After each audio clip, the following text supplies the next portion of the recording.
please hit the like button, subscribe to our channel,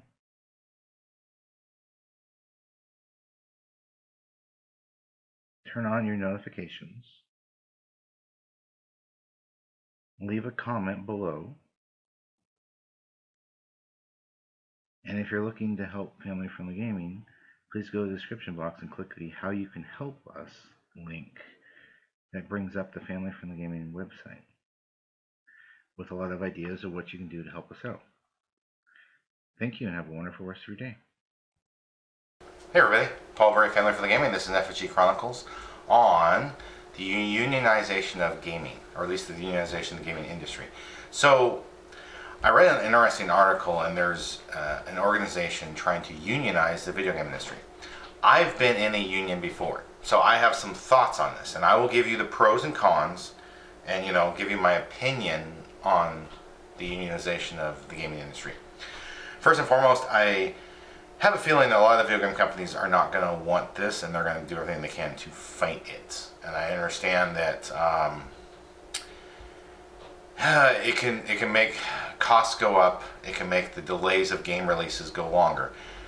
On the other side of the token, a lot of the people in the video game industry that are doing the hard work, the programmers, you get the lower levels, the QA analysts, the programmers, those people at the low part of the totem pole, not the higher ups, those people are overworked. They're overworked badly. I have read too many stories and interviewed too many people who are working 80, 90-hour work weeks. They're sleeping in their cubicles on the floor to get the work done. So that's a serious problem. And in my opinion, they're being overworked and they're being treated like wage slaves. And I don't understand how the government can allow that. I know when I was a programmer, I'm still a programmer technically. I've been a programmer quite a few years. There are certain companies that abuse programmers, and the federal government lets them get away with it because it's like, well, you're making over 40,000 or you're making over 60,000, so you can be abused. And I'm like, wait a minute. I remember this one place I worked. I divided how many hours I worked with how much money I made, and I was making below minimum wage. If you sit there and add in all the hours and you take your salary, that's not fair. That's not right. Like I said, so I do think something needs to be done to help these workers, and I don't think it's right that they sit there and have to work 80, 90-hour work weeks and sleep, in their cubicles to try to get these jobs done. And even then, they get delays and there's bugs and there's glitches, and we pointed out. Family Friendly Gaming, I know other gaming media outlets do as well. They're like, oh, it's got this glitch, it's got that glitch. But they don't ever think about the people who got overworked.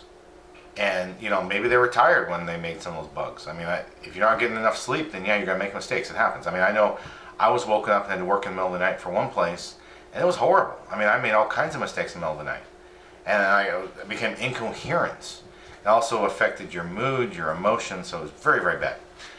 So when I worked at this union in Seattle, actually I worked at that company for 7 years, I thought the union was keeping me down, meaning I could only get whatever raise was in the contract. So I get the 3% raise, the 2.5% raise, whatever it was that was in the contract, that's all I got, right? It didn't matter if the industry was doing amazing. It didn't matter if the company was doing awesome. That's all I got. However, by the same token, if the company did poorly, I still got that raise. So other people not getting raises, I still got whatever raise. So, it's kind of a balance there. The other problem was contract negotiations, and the union never wanted to give up anything. Excuse me. So, for many, many years, we had never paid anything for our healthcare costs. Like nothing. No healthcare costs for us, right? And as healthcare just ballooned and exploded, the company's like, hey, you got to do like a $10 copay when you go see the doctor. And it was so hated by the union that they were willing to strike. I remember they had practice strikes. It's like, come out here and march in front of, there's actually a coffee shop at the first floor, and the company was on the second and third floor of this building, right near the Space Needle, actually.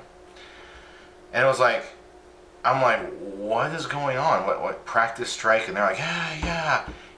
When you go on strike, you don't get much money. You get hardly anything. Not enough to pay. Not enough to provide for your family. So to me, strikes are really, really bad. They hurt you. They hurt everybody. But that's what they would do. So years later, I realized that even though I thought the union was keeping me down and I had to stay in a certain pay structure, I got more promotions for working hard in the union than I did outside the union, non-union organizations. Non-union organizations, I mean, sometimes you would bust your butt, you would do all this wonderful work, you would sit there and come up with amazing ideas that would save the company tens of thousands of dollars. You get nothing. No raise, no nothing. They'd just be like, yeah, you did your job. You're like, excuse me? You work all night. Well, that's additional duties. They would sit there and define it and really abuse workers. So I see the real benefit to unions. Unfortunately, there's the other problem of the politicalization of the unions. A lot of times they're radicalized on the far, far, far extreme radical left. So you've got to deal with that problem as well, that they're going to sit there and take some of your union dues and they're going to sit there and go give it to radical candidates who are not going to help you. You know, so this is kind of the balance of what you got to look at when you're looking at the unions. Like I said, the workers need something, they need some kind of protection.